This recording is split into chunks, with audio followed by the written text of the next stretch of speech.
Greek philosopher Socrates said that a life unexamined is not worth living at all. I submit to you that love unexamined is not worth loving. Mr. Contest Chair, fellow Toastmasters, beloved guests, have you ever stopped to think about what is most important to you in life? Who really means the world to you? Do you have a love list? Love is a beautiful and lovely thing. It's what gives us drive and passion and motivation, inspiration to achieve our goals.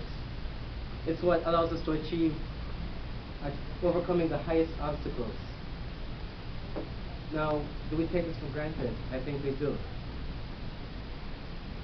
We would obviously think that without what I just said, logical opinion is to love everyone and everything, but we can't possibly do that. We're only human with limited time, resources, and attention. That's why it is so important for us to take note of what's really most important. I urge you to write down who you love and what you love. I urge you to create a love list, and I promise you, you will reap a plethora of rewards. So start with who you love and why. And I say why not because love is conditional, but because once you think about the reasons that you love someone, something happens. You magically strive to become the type of person that is worthy of such love. So if you have a friend that's always there for you, you will reward them and always be there for them. But it can be any reason, as simple as she makes me smile, he makes me better, or I admire her. I'd like to tell you about someone I admire. I knew a young lady, Brittany, in the church I grew up with. She was a very good girl. The type that never missed church, and everyone looked up to her. Those connected to her on Facebook would always see her post positive messages like, I give thanks for dreams that turn into realities, nights that turn into mornings, friends that turn to family, likes that turn to love. Or, love those that God has given to you because one day He'll need them back. I haven't seen her since 2010, but I always admire her for that. On February 1st, I learned that Brittany was dead, senselessly murdered. A lot of things stopped making sense to me that day, but I became sure of one fact.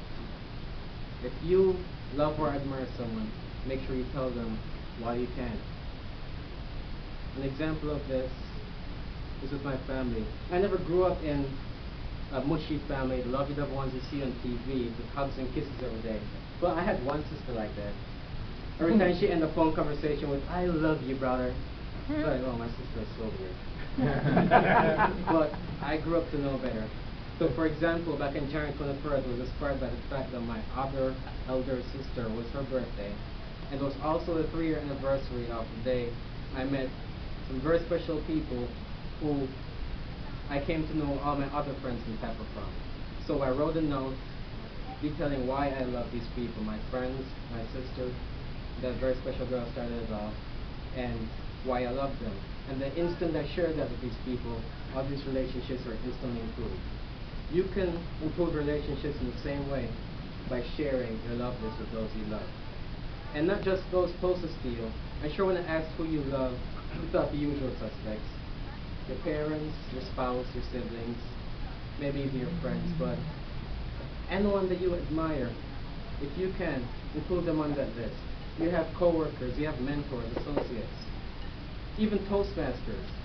You might not think it's appropriate to tell your Toastmasters you love them, but you can. You won't get sued, I promise. As a matter of fact, two of the persons I admire most met and fell in love at Toastmasters. So it can happen to you. So write down who you love and tell them. And now I didn't just say who you love, but what. You might have heard that people are meant to be loved, things are meant to be used. I say to you that you need to list those things that are most important to you. I love Tampa Toastmasters. It's one place that has given me every possible growth opportunity in a group of every possible type of person. I love Florida because I love driving by the coast in a breezy afternoon. I'm Jamaican, I love the culture and music. I love technology. It's my work and play. I love my job. You need to find whatever it is and list it. And there are two benefits to this. One is the fact that the very act of counting your blessings will reveal to you blessings that you didn't know you had. If happiness is having what you love, then I feel that happiness also comes from loving what you have. So take a minute to think about all the blessings you have and the rewards they've added to your life. The second benefit is writing a list of the things that you love has a benefit of giving a deeper understanding of yourself.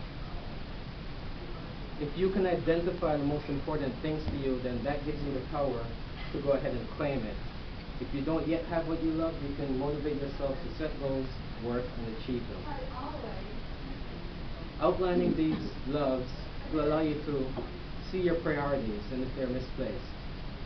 For example, is your health more rewarding to you than those delicious frosted, sugary, little Debbie honey buns? It was for me, so I made that change.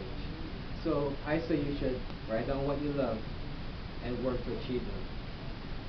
So write who you love, make sure you share it with them. Write down what you love and tell them. Because remember that a love unexamined is not worth being called love at all. Robert Brault, the poet, said that a great speech has a beginning, a middle, and an end, with one greatest example being, I love you.